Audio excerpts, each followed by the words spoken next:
कुछ बोला पे गांठ देलू लागे नहीं डच बोला कवन खानदान के फंसावलू न सुना कुछ बोला पे गांठ देलू लागे नहीं डच बोला कवन खानदान के फंसावलू न भर मारे सिक्सर के 6 गोली छाती में रे पावर होला निषाद जी के जाति में रे पावर होला निषाद जी के जाति में रे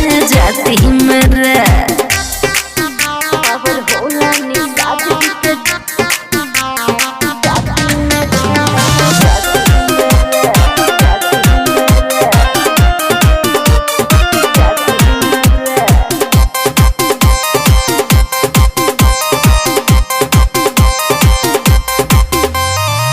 न जाने कौना रंगदार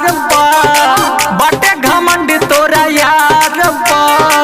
तोरा जैसे गुंडा के बना के लवंदा दिहना चाहिए दुबार का बुझाए बाबू हो बुझतानी न जाने कौना रंगदार बटे घमंड तोरा यार तोरा जैसे गुंडा के बना के लवंदा दिहना चाहिए दुबार चाल शेर के न दम होला हाथी में रे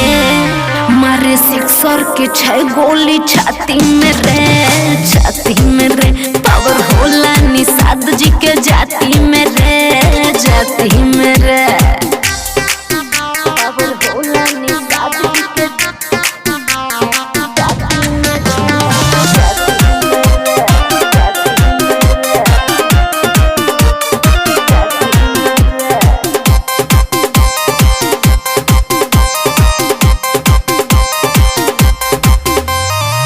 ले लियो हमारा का जान के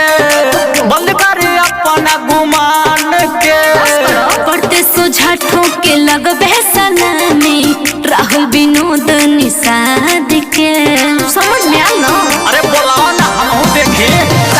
ले लियो हमारा का जान के बंद कर अपना गुमान के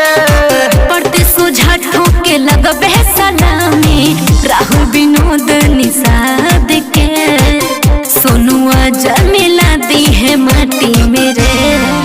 मारे सिक्सर के 6 गोली छाती में रे पावर होला निषाद जी के जाति में